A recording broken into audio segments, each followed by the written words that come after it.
ఎద్దు గర్వం. ఒక ఊరిలో ప్రతి సంవత్సరం దేవుడిని ఊరేగింపు తీసుకెళ్లే సాంప్రదాయం ఉండేది. ప్రతి సంవత్సరం ఊళ్ళో వారంతా పండగ చేసుకుని పూజలు చేసి ఊరేగింపు కోసం అన్ని వీధులు శుభ్రం చేసి ముగ్గులతో, తోరణాలతో, పువ్వులతో చాలా అందంగా అలంకరించేవారు. ఊరేగింపుకు ఒక ఎద్దు బండి కట్టేవారు.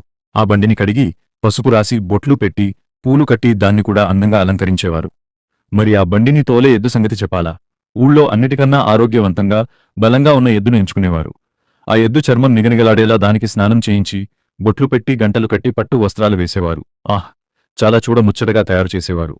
ప్రతి సంవత్సరంలా ఈ సంవత్సరం కూడా ఊరేగింపుకు ఊరు తయారయింది. రాముడు అనే ఒక ఎద్దును ఎంచుకున్నారు. బాగా తయారు చేసి బండి కట్టారు. గుడి ముందర నుంచోపెట్టి దేవుడి విగ్రహాన్ని బండిలో పెట్టి హారతి ఇచ్చి ఊరేగింపు మొదలెట్టారు.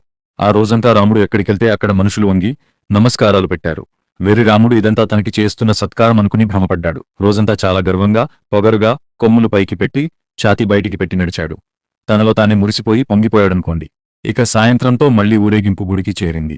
ఏదు సన్నాహంతో, బాల భజంత్రీలతో గ్రామ ప్రజలు తమ దేవుడి విగ్రహాన్ని బండిలోంచి దింపి లోపలి తీలుకుని వెళ్లారు. విగ్రహం బండిలోంచి దిగంగానే ఇంకేముంది, అందరూ రాముడిని మర్చిపోయారు. ఎవరి పనుల్లో వాళ్ళు పడిపోయారు. రాముడిపై వేసిన పట్టు వస్త్రాలు తీసేసి మళ్లీ రాముడిని ఎడ్లపాకలో తీసుకుని వెళ్లి అక్కడ వదిలేశారు. ఎవరు దండాలు పెట్టలేదు. అప్పుడు రాముడికి అర్థమైంది, మనుషులు గౌరవం ఇచ్చేది మనకి కాదు, మనం చేసే పనులకని.